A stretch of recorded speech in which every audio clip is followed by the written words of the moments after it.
নম্বর পৃষ্ঠার মধ্যে গিয়া লালন ফকির যে কথাটা বলেছে, লালনের বক্তব্য হলো সে তো সব কিছু গানে গানে বলতো।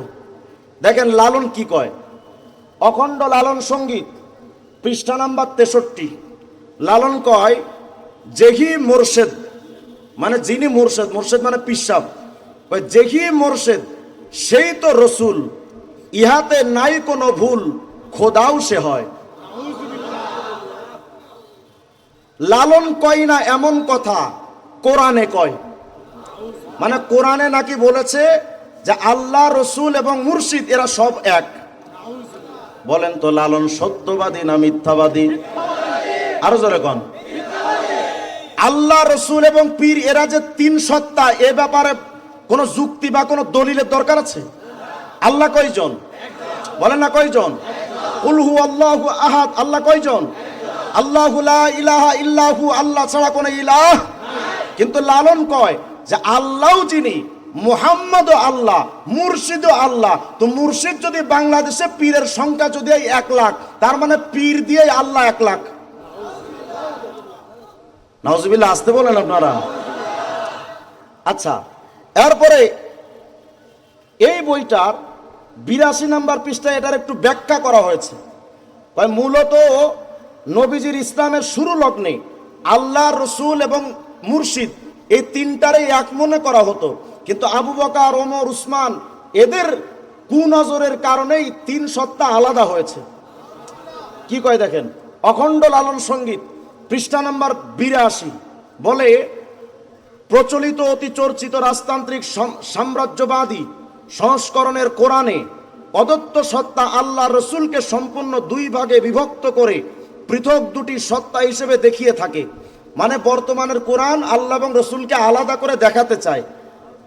আবু বকর, ওমর, ওসমানদের সৃষ্ট কুটিল চক্রান্তে নবীকে আল্লাহ থেকে আলাদা বানিয়ে সাধারণ মানুষের পর্যায়ে নামিয়ে আনা হয়। তাই এখনো প্রতিদিন 5 বার আজানের পর নবীকে বেহেশতে পাঠানোর জন্য আল্লাহর কাছে মোনাজাত করে থাকে বেকুফেরা। তার ওপর ওয়াহাবি অসুর কাঠমোল্লারা তো মোরশেদ বা গুরু সত্তার কোনো স্বীকৃতি মানতে নারাজ।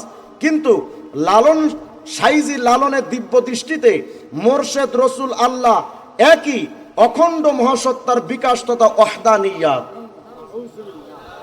নাউজুবিল্লাহ, আসতে বলেন আপনারা। অখণ্ড ওয়াহদানিয়াত মানে আল্লাহ, রসুল এবং পীর আলাদা কেউ না, খণ্ড খণ্ড না, এটা অখণ্ড মানে একজনই। মানে আল্লাহও তিনি, রসুলও তিনি, পীরও তিনি। আস্তে কোন নাউজুবিল্লাহ। মুমিন বলেন এরা মুসলমান না বেঈমান? আবার বলেন। এবার দেখেন আরেকটা বই, এটা হলো লালন দর্শন। এতক্ষণ তো বললো যে মুর্শিদ আল্লাহ, এখন বলা হবে লালনই আল্লাহ। আপনাদের নাউজুবিল্লাহর আওয়াজ শুনে মনে হচ্ছে এই ব্যাপারে আলোচনা করলে আপনারা খুশি। আওয়াজ দিয়া বলেন। দেখেন 103 নম্বর পৃষ্ঠা লালন দর্শন, এটা আব্দুল মান্নানের লেখা। লালন দর্শন পৃষ্ঠা নাম্বার 103 কি বলেছে দেখেন, লালনকে কোন ঐতিহাসিক ব্যক্তি রূপে ধরে, লালনকে কোনো ঐতিহাসিক ব্যক্তিত্ব রূপে ধরে নিয়ে আমরা এগোতে পারি না। আমাদের কাছে তিনি চিরন্তন, শাশ্বত, মূল সত্তা। চিরন্তন মানে আল হাই, আল্লাহ পাকের নাম আল হাই, মানে আল্লাহ চিরঞ্জীব, চিরসত্তা। আল্লাহ পাক কখনো মরবেন? এরা কয় লালনই মূলত চিরঞ্জিত, শাশ্বত, মূল সত্তা, মানে আসল আল্লাহই হলো লালন। বলেন লালন ফকির মুসলমান না কাফের? এরপরে দেখেন অখণ্ড লালন সঙ্গীত 63 নম্বর পৃষ্ঠায় তারা আরো দাবি করেছে, অখণ্ড লালন সঙ্গীত 63 নম্বর পৃষ্ঠা কয়, এখানে মোরশেদ তত্ত্বের কোরআন দর্শনগত গভীরতা বোঝাতে গিয়ে সাইজি নিজের দাবিকে জীবন্ত তথা জাগ্রত কোরআনের মর্যাদায় প্রতিষ্ঠিত করেন। তিনি এবং কোরআন মানে লালন এবং কোরআন যে এক, একথা নিশ্চয় আর নতুন করে বলার দরকার পড়ে না। মানে লালনই মূলত কোরআন, লালনের সব বাণী নাকি কোরআন। এরপরে শুধু তাই নয়, লালন দর্শনের 103 নম্বর পৃষ্ঠা আবার দাবি করেছে, কয় আমাদের বেদ, গীতা, ত্রিপিটক, বাইবেল কিংবা আল কোরআনের মতো তার বাণীও চিরন্তন ও অবিনাশী। মানে কোরআনের বাণী এবং লালনের বাণী এ এক, আলাদা কিছু না। বলেন লালন মুসলমান না বেঈমান? শুধু তাই নয়, আমরা মানব কাকে? বলেন কাকে? আমরা মানব তিনটা বিষয়। কয়টা? আল্লাহ, রাসূলুল্লাহ। বলেন আল্লাহ, রাসূলুল্লাহ, উলুল আমর। বলেন উলুল আমর, কোরআন, সুন্নাহ, সাহাবা। কোরআন, সুন্নাহ, সাহাবা। এই তিনটার উপরে কোনো মাযহাব প্রতিষ্ঠিত হলে মাযহাবও মানব। এই তিনটার উপরে কোনো কিয়াস হলে কিয়াসও মানব। এই তিনটার উপরে কোনো পীর যদি দণ্ডায়মান থাকে সেই পীরকেও মানব। এই তিনটাকে সামনে রেখে কোনো রাজনৈতিক নেতা যদি দাঁড়ান আমরা তাকেও ভোট দিব।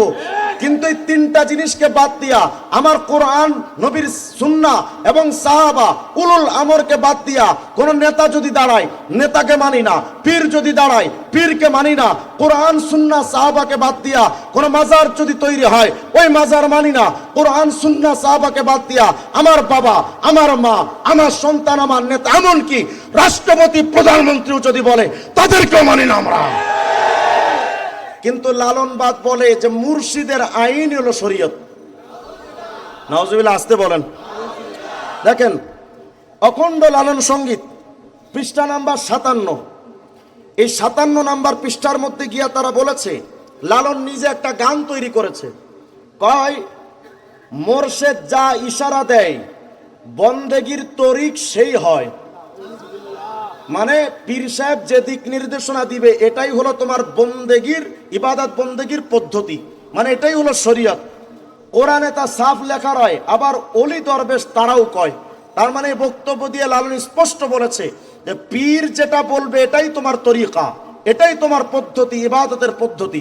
শুধু এটাই নয়, এই বইটার 57 নম্বর পৃষ্ঠার মধ্যে এই কথা স্পষ্ট করে আরো বলেছে। গানটার ব্যাখ্যা করতে গিয়ে বলে মোর্শেদ রূপে আল্লাহ যার জন্য, নাউজুবিল্লাহ কয় না, মোর্শেদ রূপে আল্লাহ মানে যেই পীর এই মূলত মোর্শেদ রূপে মূলত তিনি আল্লাহ। কয় মোর্শেদ রূপে আল্লাহ যার জন্য যে সাধনা পদ্ধতি তথা দান, যে সাধন পদ্ধতি দান করেন এটাই তার জন্য পালনীয়, অপরিহার্য ধর্মবিধান বা শরীয়ত। এটাই কোরআনের দিক নির্দেশনা। সবার জন্য আজীবন একই ধাঁচের নামাজ বা ধ্যান কখনো সঠিক হতে পারে না। তার মানে আমরা যে নামাজ পড়ি এই নামাজ এই সিস্টেমে সবার জন্য চলবে না, এক একজনের এক এক সিস্টেম। কিভাবে বলে জন্ম কর্ম মানে জন্ম যার যেখানে সে সেভাবে নামাজ পড়বে। জ্ঞান পাত্র মানে যার জ্ঞান যেভাবে সে সেভাবে নামাজ পড়বে। ধারণ ক্ষমতা মানে যে যতটুকু শক্তিশালী তার শক্তির অনুযায়ী নামাজ পড়বে। তাই জ্ঞান কর্ম, জ্ঞান জন্ম কর্ম, জ্ঞান পাত্র, ধারণ ক্ষমতা অনুসারে একজনের জন্য এক একটি পৃথক পৃথক তরিকা বা স্বতন্ত্র পন্থা নির্ধারিত। বিপুল বৈচিত্র্যের মধ্যে একাত্মময় প্রেমিক সুফির এমনই ভজন ধারা। তার মানে এরা বলতে চায় যে হিন্দুদের নামাজের স্টাইল একরকম, খ্রিস্টানদের নামাজের স্টাইল আর এক রকম, মুসলমানদের নামাজের স্টাইল আর এক রকম। এরা কিন্তু আলাদা কেউ না, সবাই মুসলমান। নাউজুবিল্লাহ, আসতে বলেন। লালনের মতবাদ নিয়ে বলতে গেলে তো লম্বা টাইমের দরকার। লালন বলেছে যে আসলে আমি ইসলাম চাই না। দেখেন এর একটা প্রমাণ দিই। মহাত্মা লালন একটা বই আছে, এই যে মহাত্মা লালন, এই বইটার 113 নম্বর পৃষ্ঠার মধ্যে গিয়ে লালন ফকির বলেছে, আমরা তো অনেকে মনে করি লালন মনে হয় ধর্মগুরু, কিন্তু মূলত লালন হলো ধর্মহীন এবং ধর্মবিদ্বেষী। সমাজ থেকে সে নাস্তিকতাকে সয়লাভ করে দেওয়ার জন্য, মানবতাকে প্রতিষ্ঠিত করার জন্য, ইসলাম সহ সমস্ত ধর্মকে উঠিয়ে দেওয়ার জন্য শত শত গান লিখেছিল। কি বলে দেখেন, মহাত্মা লালন বই পৃষ্ঠা নাম্বার 113 লিখেছে লালনের একটা গান, এমন মানব সমাজ কবে গো সৃজন হবে যেদিন হিন্দু, মুসলিম, বৌদ্ধ, খ্রিস্টান জাতি গোত্র নাহি রবে। মানে এমন একটা সমাজ চাই যেই সমাজে ইসলামও থাকবে না, হিন্দুও থাকবে না, খ্রিস্টানও থাকবে না। বলে ধর্মকুল গোত্র জাতির তুলবে না গো কেহ জিকির। নাউজুবিল্লাহ করেন। ওই এমন সমাজ চাই যেখানে কেউ জিকির তুলবে না, কেঁদে বলে লালন ফকির কে মোরে দেখায়া দেবে। এই কথা দিয়ে সুস্পষ্টভাবে লালন বুঝাতে চেয়েছে সে ইসলামও চায় না, হিন্দু ধর্ম চায় না, খ্রিস্টান ধর্ম চায় না, চাই কি মানবতা। এই কথাটাও তারা স্পষ্ট করে এই বইটার 110 নম্বর পৃষ্ঠার মধ্যে আবার লিখেছে। কয় ফকির লালন শাহ আজীবন স্বপ্ন দেখতেন ধর্ম বর্ণ গোত্র জাতহীন ধনী গরিব বিরোধী একটি মানবিক সমাজের, যে সমাজে মানুষই সব, মানুষের মানবিক মূল্যবোধই সমাজের সহায়ক, যে সমাজে শুধু প্রেম থাকবে, ভালোবাসা থাকবে, সহযোগিতা থাকবে, জাতপাত গোত্রের কোনো বৈষম্য থাকবে না। তার মানে যে সমাজের মধ্যে ইসলাম বা ধর্ম কিছুই থাকবে না, এমন একটা সমাজ চাই। তাহলে আমি জানতে চাই লালন ফকির মুসলমান না নাস্তিক? বলেন মুসলমান না নাস্তিক?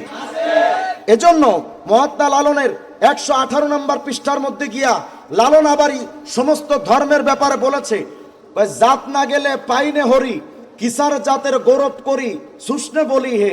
লালন কয় জাত হাতে পেলে, জাত মানে ধর্ম, লালন কয় জাত হাতে পেলে পুরাতাম আগুন দিয়ে। মানে লালন ফকির কয় যে আমি এই ধর্মগুলো যদি হাতে ধরতে পারতাম তাহলে এগুলো আগুন দিয়ে পুড়িয়ে ছাড়তাম। তাহলে আপনি আমাকে বলেন লালন ফকির মুসলমান না কাফের? বাংলাদেশের যত আউল বাউল ফাউল শিল্পী যা দেখেন সব লালন এদের গুরু। সুতরাং লালন যদি কাফের হয় প্রত্যেকটা বাউল কাফের। এরা আজকে বলে মুরিদ হইয়া যাও গা তুমি কামেল পীরের হাতে, নামাজ আদায় করো যায়া একলা এক জাগাতে। ঠিক কি গান গায় শোনেন, লালনের অনুসারীরা গাচ্ছে। এই যে আপনাদের এখানে ওরস হয় না, কথা কয় না, কি বিরক্ত হচ্ছেন নাকি আপনারা? এই ওরসে যে সমস্ত শিল্পীরা আসে, এই শিল্পীরা এই গানগুলো গায়। কয় মুরিদ হইয়া যাও গা তুমি কামেল পীরের হাতে, নামাজ আদায় করো যায়া একলা এক জাগাতে। মানে নামাজ জামাতে পড়তে পারবা না, একা একা পড়বা। নাউজুবিল্লাহ কোন হয় মুরিদ হইয়া যাও গা তুমি কামেল পীরের হাতে, নামাজ আদায় করো যায়া একলা এক জাগাতে। আরে রুকুর আগে সেজদা দিয়া আহা আছে না নাই? কি কয় রুকু আগে না সেজদা আগে? এরা কয় রুকুর আগে সেজদা দিয়া সামনেতে থাকো চাহিয়া গো, তোমার মুর্শিদ আছে আপন হালে আহসানে সুরাতে তার, কাবাতে থাকে পরোয়ার। কি কইল বুঝলেন? কয় পরোয়ার তো তা আল্লাহ তো থাকে কাবাই, আর তুমি যখন সিজদা দিবে তখন কল্পনা করবা তোমার সামনে তোমার বাবা পীর আছে। সিজদা দিবেন কারে? আল্লাহ ছাড়া কাউরে সিজদা দেওয়া জায়েজ? জায়েজ না হারাম? ঈমান না শিরক? এখন তো পীরের কাছে গিয়া সিজদা দেয়। এরা মনে মনে ভাবে পীরই হলো তাদের খোদা, পীরই নাকি তাদের নবী। এই যে আপনাদের পাশেই কুমিল্লা জেলায় এক ছাগল আছে, মাইজ ভান্ডারের মরিদ কয় মুর্শিদ খোদা মুর্শিদ রাসূল, দিলে মুখে করছি কবুল।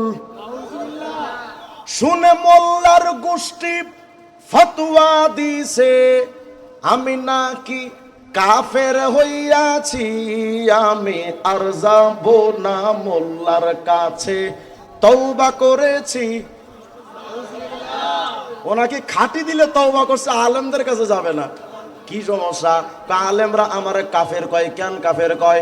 আমি পীরে খোদা মনে করি, রসুল মনে করি, এজন্য আলেমরা আমারে কাফের কয়। আমি বললাম হারামি, তুই পীরে খোদা বলবি, রসুল বলবি, আলেমরা তোমারে কাফের বলবে না? আব্দুল কাদের জিলানী কইবনি? যারা পীরে খোদা কয়, রসুল কয়, মুসলমান না কাফের? এরা আলেমদের কাছে যাইতে চায় না, কই তওবা করছে, আলেমদের কাছে যাব না। আমি স্পষ্ট করে বলি, যাদের জন্য ভেজাল থাকে তারা কোনোদিন আলেমদের দরবারে যেতে পারে না। গত কয়েকদিন সোনায় মুড়ি গেলাম, ওখানে একটা পাগল আছে, এর নাম হলো সেলিম, হেজবুত টাউটের ইমাম। সেলিমে কয় আমার বাপ মার বিয়ে শুদ্ধ হয় নাই। নাউজুবিল্লাহ কয় না কেন? আমার বাপ মার বিয়ে পড়াইছে এই মোল্লারা, এ মোল্লারা তো মুসলমান না, সব তো কাফের।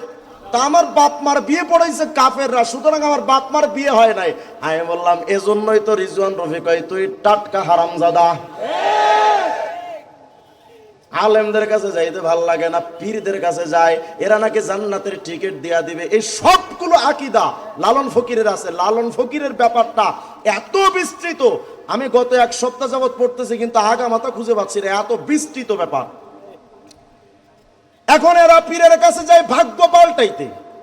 পীর নাকি তাদের ভাগ্য পাল্টাইতে পারে, কারণ তাদের মতদর্শ তো হলো পীরই খোদা, সুতরাং পীর ভাগ্য পাল্টাইতে পারে।